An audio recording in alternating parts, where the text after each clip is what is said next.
सुना है लोग उसे आंख भर के देखते हैं, सो उसके शहर में कुछ दिन ठहर के देखते हैं। सुना है बोले तो बातों से फूल झड़ते हैं, ये बात है तो चलो बात करके देखते हैं।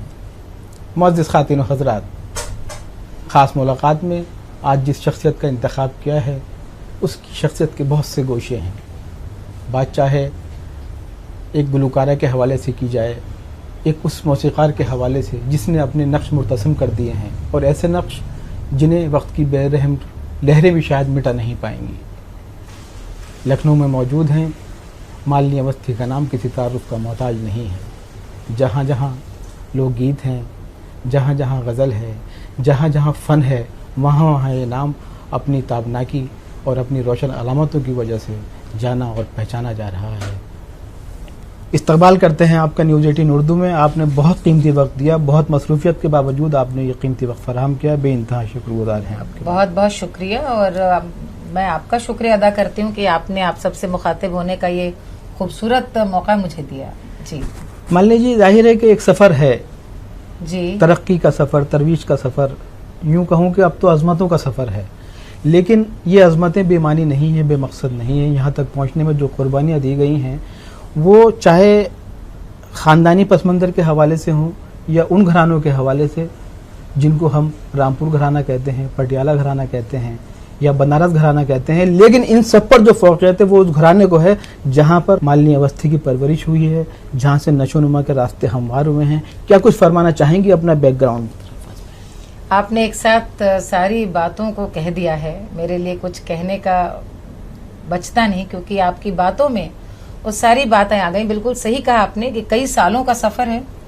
और आपने जो कुर्बानियों की बात कही, मुझे लगता है हर फनकार जो है वो बनता ही तब है जब थोड़ा कुर्बानी तो मांगता है फ़न, क्योंकि वो कुर्बानी वक्त की है, सिलसिले की है और एक सिलसिलेवार सीखने की है, तालीम की है। और कोई भी तालीम यदि दिल से ली जाती है तो वो जब आपके उससे एक दिल लग जाए तो आपको कुर्बानी जैसा महसूस नहीं होता। ये तो ऐसे बात तो आपको बस ये लगता है कि आप एक सफ़र में हैं जहाँ पे बस आप चलते जा रहे हैं। लेकिन आपने एक बात बिल्कुल अच्छी कही। मैंने एक ऐसे ख़ानदान में, ऐसे परिवार में जन्म लिया जहाँ मेरे पिताजी डॉक्टर होने के नाते आप समझ सकते हैं डॉक्टरों के जहन बड़े खुले होते हैं और बहुत पूरी दुनिया ही उनका एक कह लीजिए परिवार होती है, खानदान होती है। और उनकी पहला धर्म जो है वो बीमार का मर्ज ठीक करना, यही होता है। तो ऐसे में घर में हमने जन्म लिया और शुरुआत से ये मुझे भी बड़ा कभी कभी आश्चर्य होता है कि वहाँ पे मेरे माता पिता कोई गाते नहीं थे, लेकिन उनकी बड़ी इच्छा थी कि बेटियां गाएं। तो मेरी बहन को और मुझे दोनों को सिखाने के लिए वे जब जिस शहर में रहे वहाँ के जो सबसे अच्छे उस्ताद थे वहाँ तक लेकर गए। लेकिन जो आप कह सकते हैं कि एक सिलसिलेवार एक जो संजीदा तालीम मेरी शुरू हुई वो गोरखपुर में शुरू हुई। और वहाँ पर उस समय आकाशवाणी नया नया खुला था, रेडियो, और रेडियो का बहुत बड़ा कंट्रीब्यूशन रहा है हिंदुस्तान की मौसीकी को। तो गोरखपुर में नया रेडियो खुला और वहाँ नए नए जम्मू से आए हुए थे तब और तैनाती हुई थी हमारे उस्ताद मरहूम शुजात हुसैन खान साहब, जो रामपुर सहसवान घराने से ताल्लुक़ रखते थे। और बस मैंने उनसे सीखना जो शुरू किया तो क्लासिकल मौसीकी सीखी, लेकिन साथ साथ उनका ये उनकी देन है जो मेरी थोड़ी आपको जुबान साफ दिखती होगी। बहुत छोटी थी और तब उन्होंने, मुझे याद है मैं लिख भी नहीं पाती थी, और पहली गज़ल अभी मुझे याद है कतील शिफाई जी की थी, क्या उसका गिला कीजिए उसे प्यार ही कब था वो अहद फरामोश पे। और वो उनके खुद की हैंड राइटिंग में वो लिख कर बताते थे कि किस तरह से आप इसको पढ़ें, आपका तलफ़ुज़ क्या होना चाहिए। और ये मेरी खुशनसीबी रही कि 5-6 बरस मैंने उनसे सीखा। उनके जाने के बाद गोरखपुर रेडियो में उस्ताद राहत अली खान साहब से मैंने सीखा, और उन्होंने, जाहिर है तब तक उम्र बढ़ गई थी, रियाज बढ़ गया था, और वो अपने आप में ख़जाना थे तर्जों का, धुनों का, इल्म का, और स्वभाव से एकदम फक्कड़ सूफी। तो बस बहुत कुछ उनसे मैंने लिया। तो आप जो गज़लें सुनते हैं या ये सब मेरी उन्हीं उस्तादों की। बिलाशुबा उस्तादों का बड़ा कारनामा है आपकी शख्सियत की तामीर में। लेकिन हमने सुना कि जो सबसे पहला जो स्कूल है वो शायद आगोश मादर है, और ये भी मालूम है आपके बारे में कि आपकी ताई अम्मी हों या आपकी मदर हों, उन्होंने जो एक बुनियादी स्ट्रक्चर तैयार किया, तो उसके हवाले से मुख्तसरन बता दें हमको कि वहाँ से क्या कुछ आपको मिला, और फिर वही चीज़ जब आगे बढ़ती है तो एक मुकम्मल फनकारा की शक्ल में हमारे सामने मौजूद नज़र आती है। देखिए, पहला उस्ताद तो हर घर में माँ होती है। ये माँ ही है जो आपको हर चीज़, आप दुनिया को किस आंखों से देखते हैं, माँ की आंखों से देखते हैं।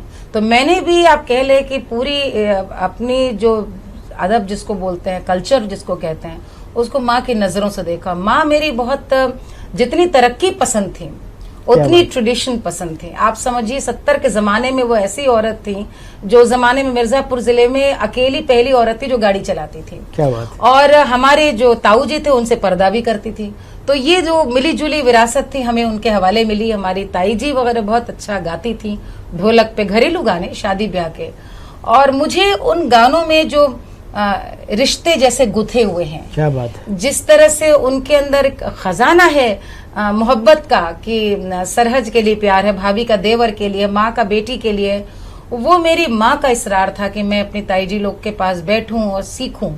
और चूंकि संगीत की अलग तालीम चल रही थी, शास्त्रीय संगीत की, और घरेलू संगीत मुझे अपनी माँ के हवाले से कहा गया कि भाई बैठो सुनो, तो वो मिल करके एक ऐसी विरासत मिली, गंगा जमनी जिसको आज की मालिनी अवस्थी को पूरी दुनिया जानती है। लेकिन उस बचपन की बाजियाफ्त, उसकी याददाश्त के तौर पर 2 लाइनें जिससे ये यादें ताज़ा हो जाएं कि यह वाकई माँ की आगोश में ये सब चीज़ें गुनगुनाना सीखी थी, जिसने आज एक मुकम्मल सरापा है, एक फनकार है, जिसने अपना एक पूरा रूप लेकर हमारे सामने है, पूरी दुनिया के सामने है।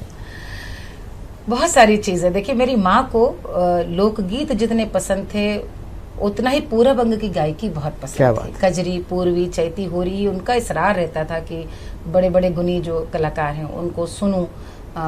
सिद्धेश्वरी देवी, बेगम अख्तर जी, मेरे खुद की उस्ताद अप्पा जी, आदरणीय गिरजा देवी जी, तो बहुत सारे ऐसे गाने थे जो उनके उससे हम सुनते थे। लेकिन 1-2 लोकगीत जरूर ऐसे मैं आपको जरूर सुनाऊंगी जो वे खुद नहीं गाती थी, लेकिन उनको गाते हमने एक ही गाने पे सुना, वो जरूर सुनाती। हरी ओ समले यार बागों में हमें मिलना, ओ समले यार फूलों में हमें मिलना, ओ समले यार मेलों में मुझे मिलना, मैं वहां चली आऊंगी, मैं दौड़ी चली आऊंगी, ओ समले यार बागों में मुझे मिलना, ओ समले यार। क्या बात। अब ये देखिए उन धुनों की मिठास, खूबसूरत। और ये जो आपने बात करी, तो मेरी माँ इस पे जब नाचने के लिए उठती थी घरेलू महफिलों में, तो मेरे नजारा याद है कि पिताजी हमारे बहुत काम में मसरूफ रहते थे, तो सब उनको पीछे पड़ते थे, कह रहे भाई जाइए देखे, मेरे माँ का घर का नाम लेके कि वो नाच, अम्मा वहां पर खड़ी हैं, तो वो बस ऐसा दिखाते थे कि वो कुछ देख नहीं रहे, और अपना वो जो स्टेथोस्कोप है और आला उसको अपने डॉक्टरी वाले डब्बे के अंदर रखते थे और कनखियों से देखते थे। वो नजारा आज भी आंखों में है। मुझे लगता है बड़े बुजुर्गों की मोहब्बत ऐसी होती भी थी, बिना कुछ कहे। मान लीजिए आपने भी बहुत खूबसूरत गुफ्तगू की कि मतलब ये जो लोकगीत हैं हमारे कदीम, इसमें कहीं ना कहीं हम देखते हैं कि रिश्ते सफर करते हैं, बिल्कुल एक तहजीबें सफर करती हैं साथ साथ। तो एक वो नीम का पेड़ जो है आपका, तो उसमें लगता है कि जैसे हमारी कदीम तहजीब जिंदा होकर हमारे सामने नजर आती है। तो हम चाहते हैं कि हमारे नाज़रीन तक वो चंद लाइनें पहुंच जाएं जिसके जरिए ये मालूम हो कि मालिनी अवस्थी ने उन कदीम कदरों को जिंदा कर दिया है जदीद अहद में। क्या कुछ फरमाना चाहेंगी आप? बहुत बहुत शुक्रिया। जिस गीत का आपने भी जिक्र किया, अब उस गीत को ही यदि हम लें तो आप ये देखें कि हमारे पुरखे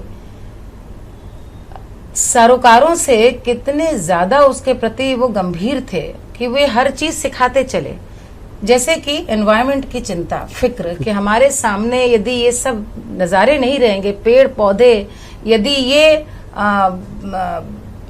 यही नहीं रहा तो हम कैसे बचे रहेंगे।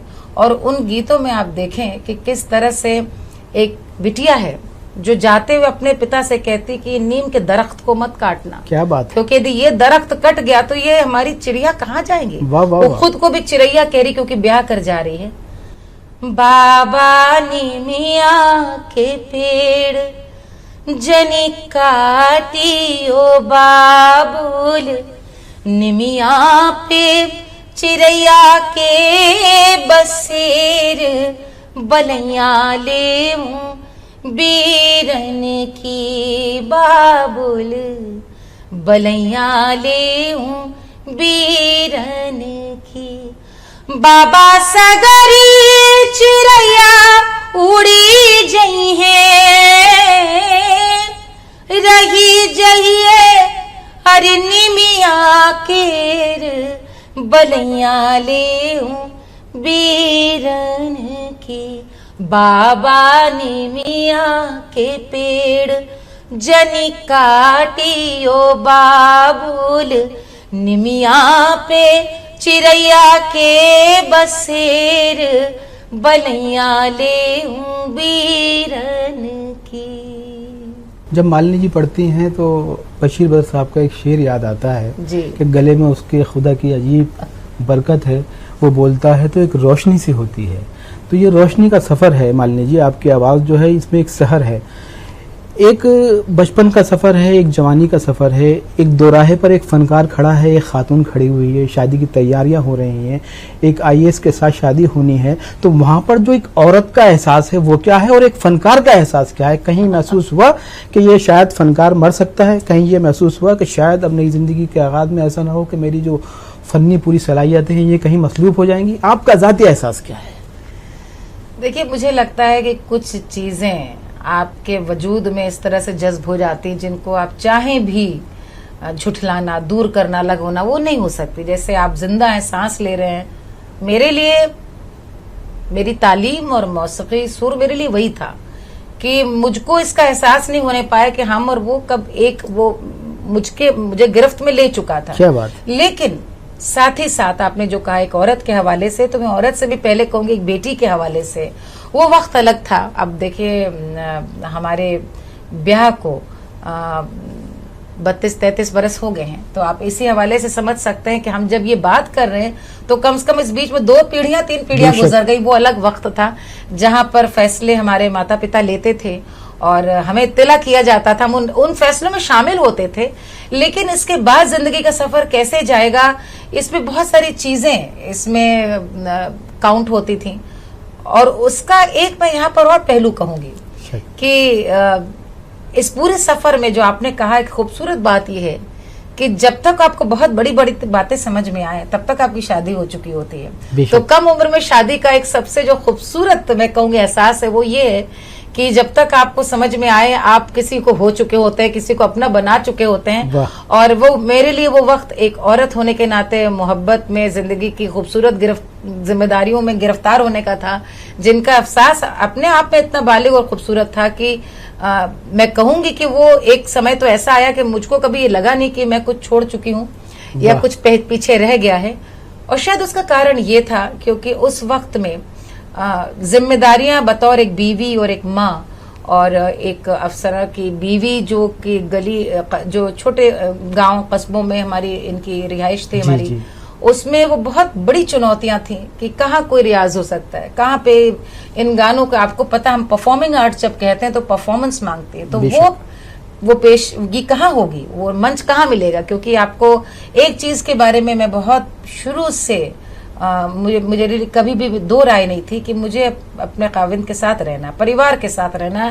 पहली मेरे लिए तरजीह परिवार की, बाकी चीजें खुद आएंगी यदि मेरी शिद्दत इतनी है उनके साथ। तो वो उसमें मैंने कभी कॉम्प्रोमाइज नहीं किया।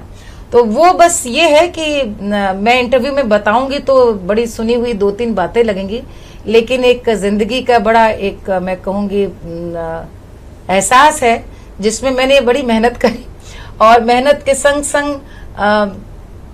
एक ऐसा रास्ता निकालने की कोशिश की कि उत्तर प्रदेश की जो खूबसूरती है, जो गांव-गांव अलग अलग कस्बों, इलाकाई खुशबू पूरे प्रदेश की, जो क्वीन ब्रिज की है, कहीं पूरब की है, कहीं रुहेलखंड की है, कहीं पश्चिम की है, नेचुरल ब्यूटी, कहीं अवध की, अदब कल्चर, नेचर की नहीं, उसको सीखते हुए मैं खुद को और गढ़ती चली गई।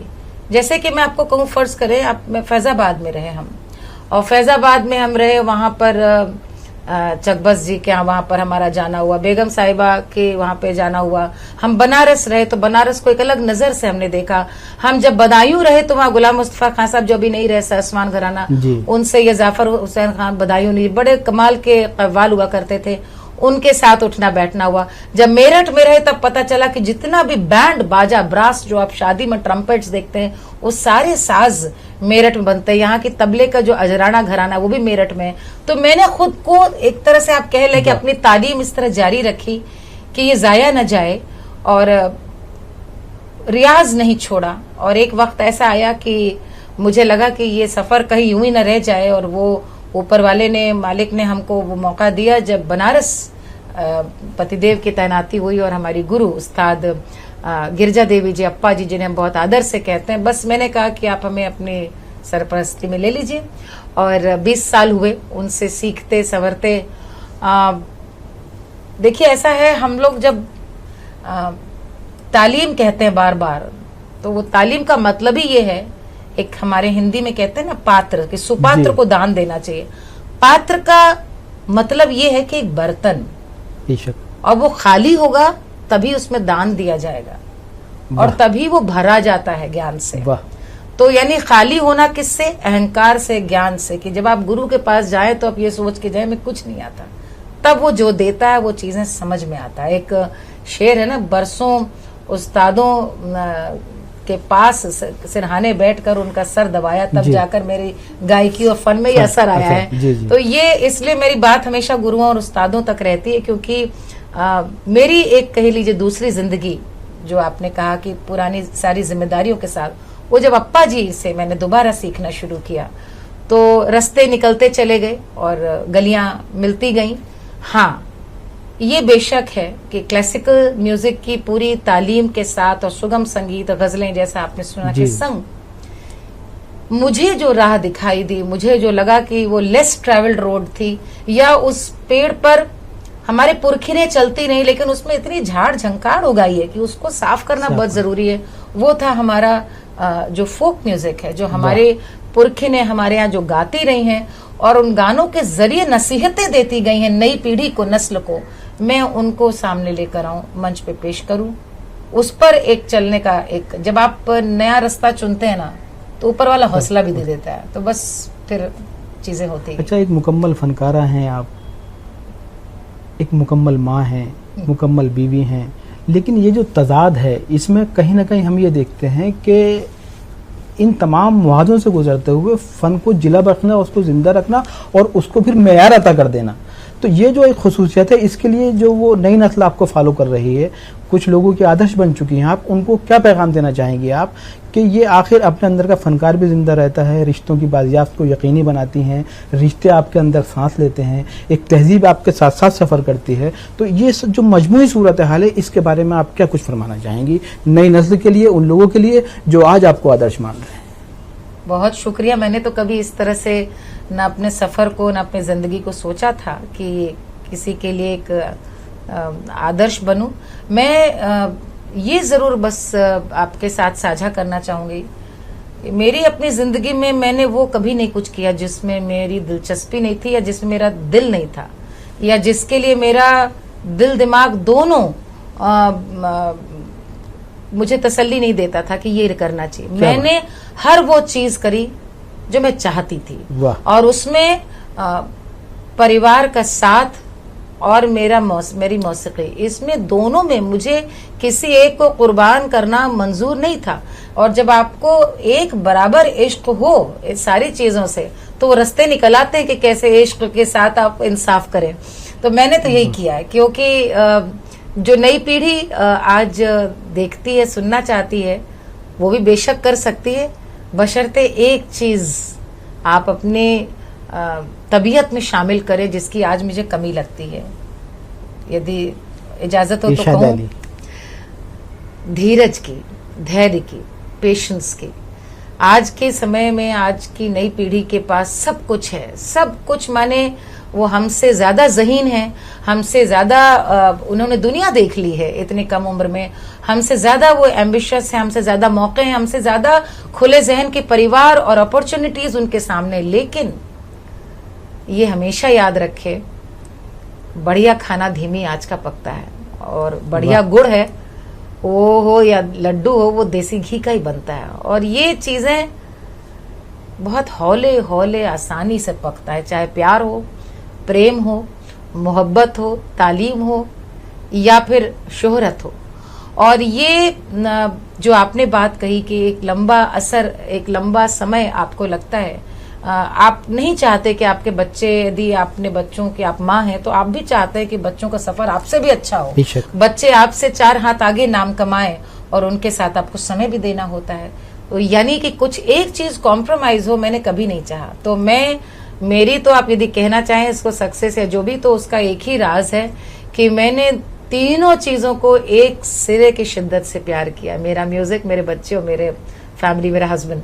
तो ये तीनों में जब आपने ये तय कर लिया कि कुछ किसी को भी आपको छोड़ना नहीं है, किसी के संग कॉम्प्रोमाइज नहीं करना है, तो वो एक साथ उतना प्यार करने के आप में तासीर आ जाएगी, तबीयत आ जाएगी। हाँ, तीनों चीजें कभी कभी एक साथ नहीं जा पाती हैं। क्या बात, कभी कुछ आगे जाएगा, कभी कोई बैक सीट लेगा, और उसके लिए आपको पेशेंस, वो धीरज चाहिए। कबीर कहते हैं, धीरे धीरे धीरे मना, धीरे ही सब होए, धीरे धीरे धीरे मना, धीरे ही सब कुछ होए, माली सींचे 100 घड़ा, ऋतु आए फल होए। क्या बात है। तो वक्त है हर चीज का, और वक्त से पहले कुछ भी नहीं फलता। जब वक्त होता है तभी देखिए आषाढ़ आता है, तभी सावन आता है, तभी इसी तरह से आपका भी वक्त आएगा, लेकिन तब तक खुद को पकाइए, पकिए। मान लीजिए, जाहिर है कि लोकगीतों के हवाले से आपकी एक ऐसी शनाख्त कायम हुई कि लोग मिसाल देते हैं आपकी आवाज़ का जो सहर है वो जाहिर है कि दिलों में महसूस करते हैं लोग, दिमागों पे आप तारी हैं। लेकिन ये लोकगीतों से मुख्तलिफ इलाकाई ज़बानों तक का सफ़र आपने किया और फिर ये सफ़र गज़ल तक पहुंचता है। तो हम देखते हैं कि अहमद फराज की गज़ल आप गा रहे हैं, कतील शफ़ाई की गज़लें आपने गाई, अहमद फराज को आप गा रही हैं। तो ये जो सफ़र है लोकगीतों से गज़ल तक का, इसके बारे में कुछ वजाहत चाहते हैं? गीत संगीत का एक पूरा मैदान है, इसकी तरवीज और तरक्की का मामला है या आपके अंदर की कोई आवाज़ है? आखिर ये राज है क्या? मान लीजिए, जो दुनियावी लोग हैं वो तो इस बात को ऐसे ही समझेंगे कि ये लोकगीतों से गजलों तक का सफर है, लेकिन मेरे जानकार लोग जानते हैं कि दरअसल मेरा सफर गजलों से लोकगीतों तक का रहा है। और क्योंकि ये जो जिस तरह गजल पढ़ी है हमने, ये तो 2 दिन में सीख के नहीं आ सकती है। ये जबान है जो एक बहुत पुरानी तालीम थी, ये भी मेरे उस्तादों का कर्ज था जो मुझे वक्त पे चुकाना ही था। और एक ही नहीं, गजलें हम पढ़ते रहेंगे, आप सुनते रहेंगे। ये मुझे लगता है कि मैं, देखिए, इसको इस तरह कहूंगी कि मैं अवध की बेटी हूँ, और अवध का कोई फनकार यदि अपने नाम के आगे लगाता है या उसकी पहचान लखनऊ से है तो वो मुकम्मल फनकार ही नहीं है। वो यदि खुसरो को भी नहीं गाता, सेहरा नहीं गाता, मुबारकबादी नहीं पढ़ता, यदि मजाज को नहीं गाता, वो यदि कुछ 1-2 पूर्वी चीजों को नहीं सुनाता, 12 मासा नहीं गाता, तो यानी सारी चीजें सब मिला करके अवध का फनकार है। तो मुझे लगता है कि मैं जब नहीं रहूं तो मैं इस दुनिया में इसी रूप में जानी चाहूंगी कि अवध की जो जबान है, जिसमें कि अवधी से ले करके उर्दू शामिल है, मैं उन सब में मैंने अपने, खुदा करे कि आपकी उम्र दराज हो और आप हमेशा जिंदा रहेंगी अपने फनपारों के हवाले से। मान लीजिए, वक्त इजाजत तो नहीं देता है, लेकिन चलते चलते दरख्वास्त जरूर करेंगे कि एक गजल जी, अब चाहे वो अहमद फराज की वही गजल हो तो बहुत देर से मिल जाए, या फिर आप अपनी मनपसंद कोई गजल सुना दें, ताकि हम अपने नाज़रीन को बता दें कि ये जो सफर है ये लोकगीतों से गजलों तक का सफर नहीं है, बल्कि गजलों से लोकगीतों तक का सफर है। इरशाद आलिया। अब चूंकि आपने फरमाइश करी और मुझे लगता है ये गजल तो लोग सुन चुके हैं और आपके यहाँ पे लगातार टेलीकास्ट हो रही है, इसलिए मैं आपको एक और कलाम इरशाद आलिया जी। तो मैं जावेद कुरैशी जी का एक कलाम सुना रही हूँ।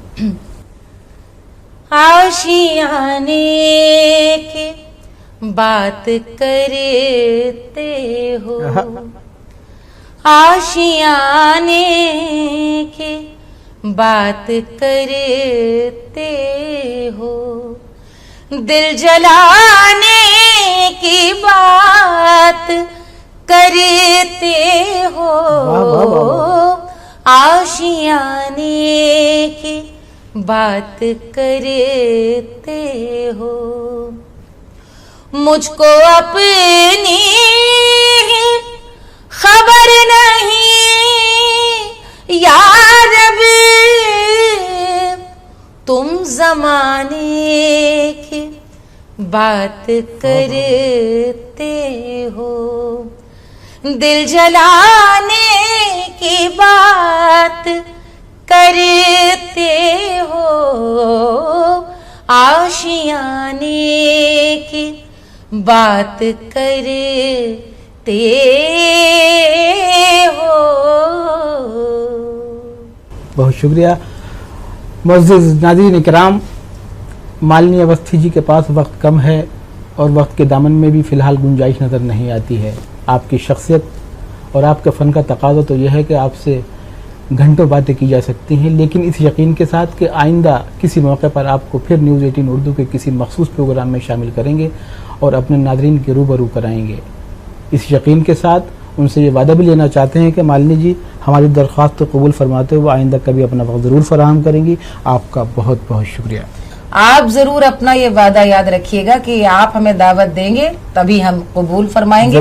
तो ये मुलाकात बाकी रही, दोबारा जल्दी मिलते हैं। बहुत बहुत शुक्रिया।